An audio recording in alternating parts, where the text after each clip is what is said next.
Bonjour et bienvenue, j'espère que vous allez bien. Aujourd'hui dans cette vidéo, nous allons réaliser ensemble ce gâteau financier au chocolat façon Snickers. C'est parti tout de suite à la recette. Nous allons commencer par la préparation de la pâte de financier. Pour cela, j'ai 120 g de beurre, je le mets dans la casserole pour le transformer en beurre noisette. C'est-à-dire, je vais porter à ébullition jusqu'à ce que le beurre prenne une légère coloration, comme celle-là. Ensuite, je vais le filtrer et je vais placer de côté, je le laisse complètement refroidir. Après, dans un autre bol, je mets 120 g de blanc d'œuf, équivalent de 3 blancs d'œuf de calibre gros, 80 g de sucre et 20 g de miel. Je mélange bien avec le batteur jusqu'à ce que le sucre fond complètement. Et à la fin, j'ajoute 100 g de la poudre d'amande, 30 g de farine et 25 g de cacao amer préalablement tamisé. Une pincée de sel et une petite pincée de levure chimique. Voilà, je mélange les ingrédients ensemble. Une fois c'est bien homogène, je vais rajouter le beurre noisette. Bien sûr, la partie qui est très foncée, je la laisse au fond de mon petit bol pour le beurre. Et après, je mélange jusqu'à ce que ça soit bien homogène. Et à la fin, je vais rajouter 40 g de noix que j'ai concassées grossièrement. Voilà, je mets la pâte maintenant dans une poche à douille pour faciliter le remplissage dans les moules à silicone. J'ai choisi ce type de rectangle pour donner le format de Snickers. Je vais remplir la moitié de mon moule avec la préparation de pâte à financier et je vais l'enfourner à 160 degrés environ 12 minutes de cuisson.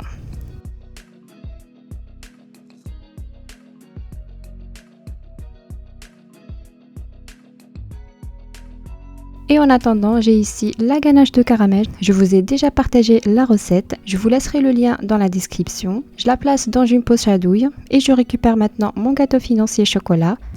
Je le retire du moule. Ça se retire très facilement. Et c'est un très bon financier, très moelleux. Regardez de près sa texture. Très très bon et pas du tout sucré.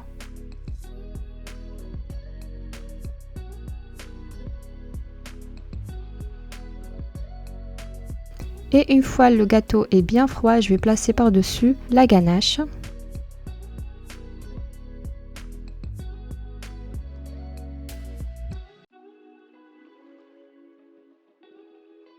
Et ensuite, je vais conserver le gâteau au réfrigérateur, comme ça la ganache va bien figer, comme ici. Et à la fin, je prends des cacahuètes grillées à sec et je vais déposer les cacahuètes sur chaque pièce de mon gâteau. Qui dit Snickers dit caramel, cacahuètes et chocolat, c'est ce qu'on est en train de faire. Pour les financiers en format de rectangle, j'ai placé les cacahuètes en format régulière. Et pour les cercles, je l'ai carrément plongé dans les cacahuètes, c'est plus rapide et ça donne un bon effet. Et une fois que cette étape est terminée, je place le gâteau au réfrigérateur encore quelques minutes. Et pour le glaçage, j'ai 200 g de mélange de chocolat noir et de chocolat au lait. Je les fais fondre au micro-ondes et je vais rajouter une cuillère à soupe d'huile. Je mélange bien et à la fin, je vais couvrir mon gâteau avec ce glaçage.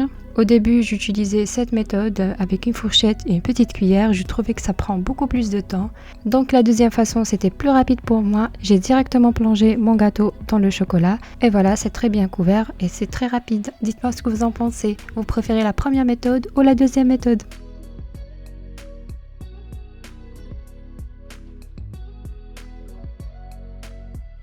Une fois mon gâteau est bien couvert de chocolat, j'ajoute une petite feuille d'or sur chaque pièce, facultatif.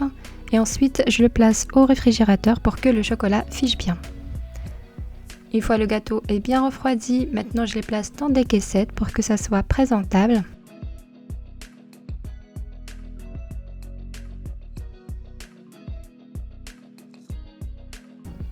Et voici notre gâteau. Juste à la fin, je vous coupe une pièce pour vous montrer l'intérieur et la texture du gâteau financier. C'était ultra fondant, très très moelleux. La vidéo d'aujourd'hui est terminée. J'espère que ce gâteau financier chocolat façon Snickers vous a plu. Et si c'est le cas, like la vidéo, abonne-toi et à bientôt pour une prochaine recette. Ciao ciao!